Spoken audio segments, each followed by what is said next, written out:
Assalamualaikum warahmatullahi wabarakatuh. Perkenalkan, saya Maria Kurotoini selaku moderator pada kali ini.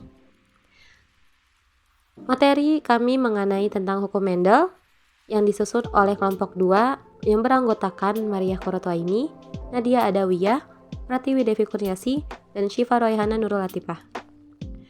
Pada kesempatan kali ini, kami akan membedah buku untuk menganalisis kompetensi dasar kurikulum 2013 dan revisi.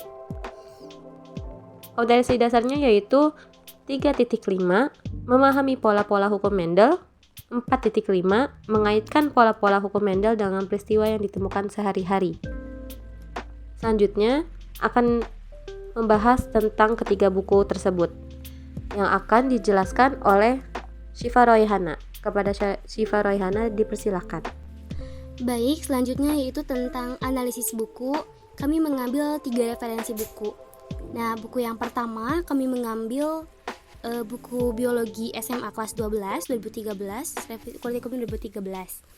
Nah, pada buku ini memiliki kompetensi dasar yang tentunya sesuai dengan silabus, memiliki tujuan pembelajaran, dan isi materi buku ini juga sesuai dengan kompetensi dasar pada buku. Penjelasan mengenai materi buku ini kurang lengkap dari buku yang kedua dan lebih lengkap dari buku yang ketiga. Buku ini tidak terdapat miskonsepsi dengan buku 2 dan terdapat miskonsepsi dengan buku 3 pada penjelasan materinya. Kemudian, buku 2-nya kami mengambil buku biologi untuk SMA atau MA kelas 12 kurikulum 2013 yang sudah direvisi. Nah, pada buku ini memiliki kompetensi dasar yang sesuai dengan silabus. Dan pada buku ini juga memiliki tujuan pembelajaran dan terdapat karakteristik yang dikembangkan. Lalu pada isi materi buku ini sesuai dengan kompetensi dasar pada buku. Penjelasan mengenai materinya lebih lengkap dari buku pertama dan buku ketiga. Kemudian pada buku ini juga tidak terdapat miskonsepsi dengan buku 1 dan terdapat miskonsepsi dengan buku 3 pada penjelasan materinya. Kemudian pada buku ketiganya kami mengambil buku biologi yang berjudul Buku Siswa Menjelajah Dunia Biologi. Nah, pada buku 3 juga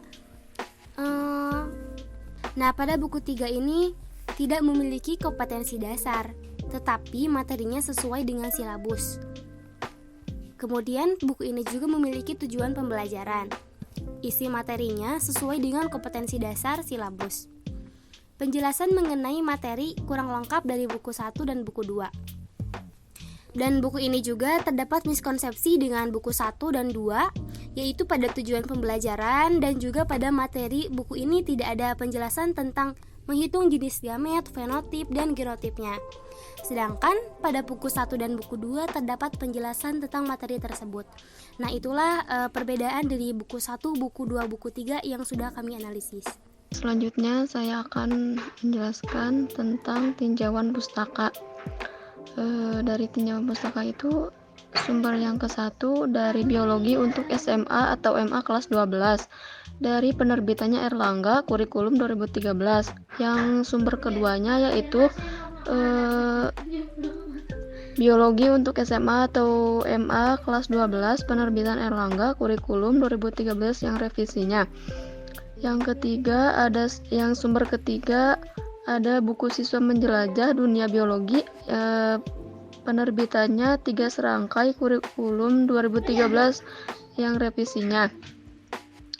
Selanjutnya ada pembahasan materi. Dari pembahasan materi itu, genetika mulai berkembang setelah seorang biarawan Austria yang bernama Gregor Johann Mendel pada tahun 1856 sampai 1863 menyampaikan hasil eksperimen menyilangan hibridisasi kacang ercis Pisum sativum kacang kapri. Mendel memilih tanaman kacang ercis dengan beberapa alasan sebagai berikut. Yang pertama ada memiliki banyak varietas dengan pasangan sifat yang kontras, kemudian dapat melakukan penyerbukan sendiri autogami Dan kemudian ada mudah dilakukan perkawinan silang, cepat menghasilkan biji, yang terakhir menghasilkan banyakan keturunan. Selanjutnya, dalam eksperimen persilangan yang menghasilkan keturunan berupa biji-biji kacang ercis yang jika ditanam akan menghasilkan bunga berwarna ungu. Selanjutnya, tanaman hasil penyilangan pertama disilangkan dengan sesamanya. Keturunan yang diperoleh dari persilangan kedua adalah sebagian besar tanaman berbunga warna ungu dan sebagai kecil berwarna putih. Oke, selanjutnya akan dijelaskan oleh rekan saya. Materi selanjutnya ada hukum Mendel 1. Hukum Mendel 1 atau hukum segregasi pemisahan adalah suatu kaidah pemisahan pasangan alel secara bebas pada saat pembelahan meiosis dalam pembentukan gamet. Hukum Mendel 1 dapat dibuktikan pada penyilangan monohibrid. Monohibrid adalah penyilangan satu sifat beda yang merupakan satu pasangan alel. Mendel menyilangkan kacang ercis berbunga warna ungu dengan kacang ercis berbunga warna putih. Hasil keturunan satu berbunga warna ungu 100%. Sifat bunga warna ungu adalah dominan, sedangkan warna putih bersifat resesif.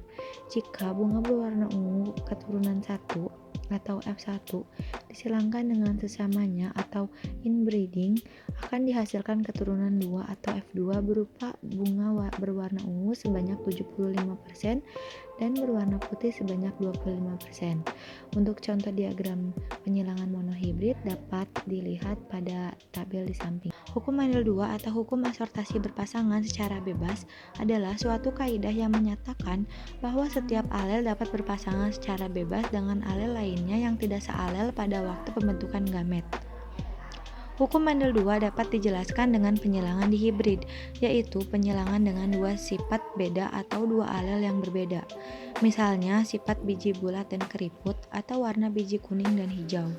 Hukum Mendel 2 hanya berlaku pada gen-gen yang letaknya berjauhan, sehingga dapat memisah secara bebas.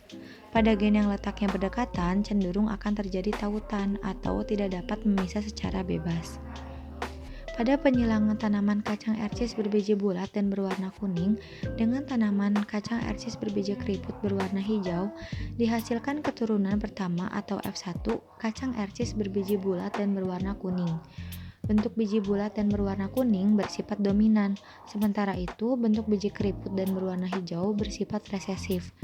Jika keturunan pertama tanaman ercis berbiji bulat dan berwarna kuning disilangkan dengan sesamanya, akan dihasilkan keturunan F2, yaitu tanaman kacang ercis berbiji bulat kuning, bulat hijau, keriput kuning, dan keriput hijau dengan perbandingan 9:3:3:1.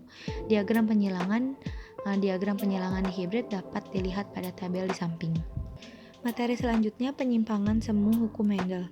Beberapa peneliti menemukan perbandingan fenotip yang tidak sesuai dengan hukum Mendel, tetapi hanya merupakan penyimpangan semu karena memiliki pola dasar sama dengan hukum Mendel.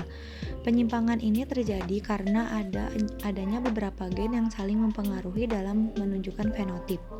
Yang pertama ada kriptomeri, yang merupakan peristiwa persilangan memunculkan sifat yang tersembunyi ketika gen dominan berinteraksi dengan gen dominan lainnya. Peristiwa ini juga dapat dijumpai pada persilangan tumbuhan, salah satunya Linaria marokana yang berwarna merah dan putih. Bunga warna merah bergenotip A besar, B kecil, dan bunga putih bergenotip A kecil, B besar. Persilangan itu akan menghasilkan F1 100% berbunga ungu dengan genotip A besar, A kecil, B besar, B kecil. Selanjutnya F1 disilangkan dengan sesamanya menghasilkan keturunan F2 dengan perbandingan fenotip berbunga ungu banding merah banding putih, yaitu 9:3:4. Yang kedua, yaitu epistatis dan hipostatis.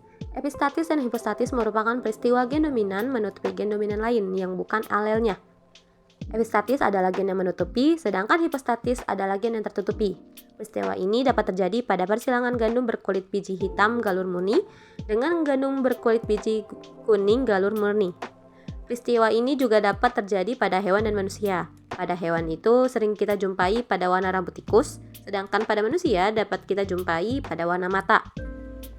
Pada tikus, jika dilakukan persilangan antara tikus warna hitam, yaitu B besar, G kecil, dan tikus warna putih, B kecil, B kecil, G besar, G besar akan menghasilkan tikus warna abu-abu, yaitu B besar, B kecil, G besar, G kecil.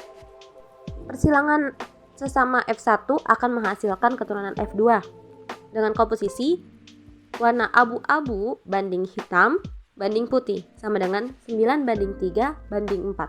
Epistatis ini disebut pula epistatis resesif. Yang ketiga yaitu komplementer, merupakan interaksi antar dua gen dominan. Jika terdapat bersama-sama akan saling melengkapi sehingga muncul fenotip alamiah.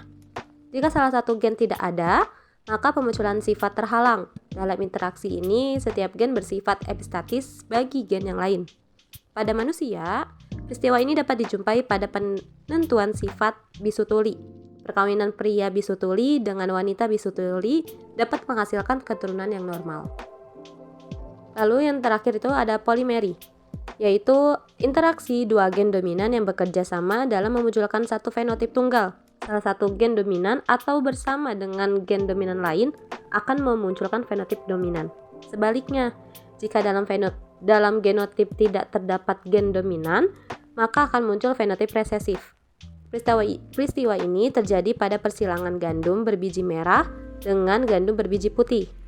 Dimisalkan genotip gandum berwarna merah yaitu M besar 1, M besar 1, M2 besar, M besar 2, M besar 2. Dengan genotip gandum berwarna putih M kecil 1, M kecil 1, M kecil 2, M kecil 2 diperoleh keturunan F1 gandum berbiji putih. Selanjutnya, persilangan dilakukan antara sesama F1 menghasilkan keturunan F2 dengan fenotip yaitu merah banding putih sama dengan 15:1.